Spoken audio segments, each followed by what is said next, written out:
एक बार कुछ समुद्री नाविक एक बड़े जहाज में समुद्री यात्रा पर निकले। उनमें से एक नाविक के पास एक पालतू बंदर था। उसने उसे भी अपने साथ जहाज पर रख लिया। यात्रा प्रारंभ हुई। जहाज कुछ दिन की यात्रा के बाद समुद्र के बीचों बीच पहुंच गया। गंतव्य तक पहुंचने के लिए नाविकों को अभी भी कई दिनों की यात्रा करनी थी।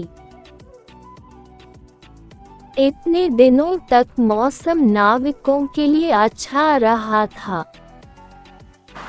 लेकिन एक दिन समुद्र में भयंकर तूफान आ गया।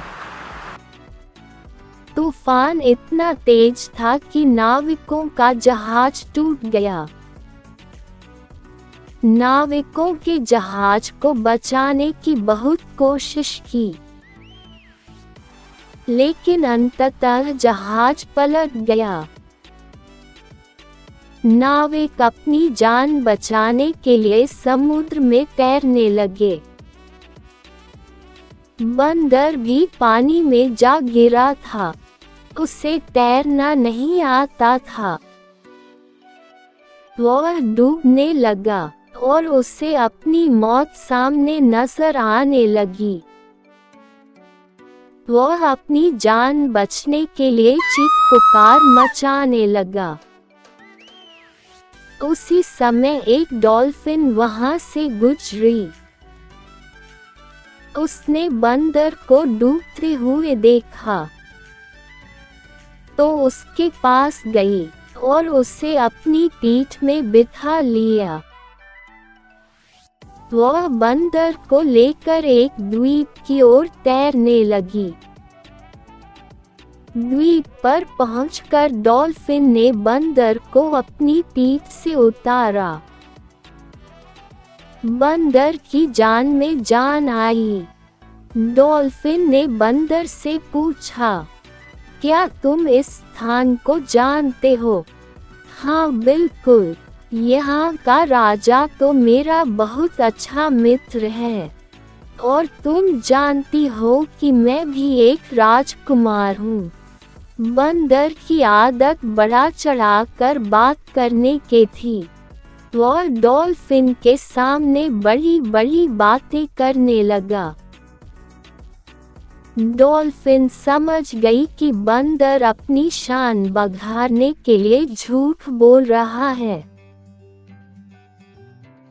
क्योंकि वह एक निर्जन द्वीप था जहाँ कोई भी नहीं रहता था। वह बंदर की बात का उत्तर देती हुई बोली, ओह, तो तुम एक राजकुमार हो। बहुत अच्छी बात है, लेकिन क्या तुम्हें पता है कि बहुत जल्द तुम इस द्वीप के राजा बनने वाले हो? राजा और मैं? कैसे? बंदर ने आश्चर्य से पूछा।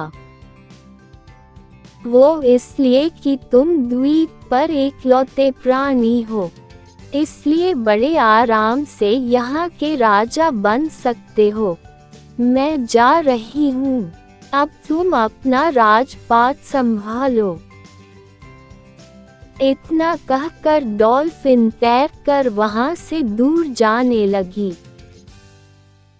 बंदर पुकारता रह गया और उसने झूठ और शेखी से नाराज डॉल्फिन उसे वहीं छोड़कर चली गई।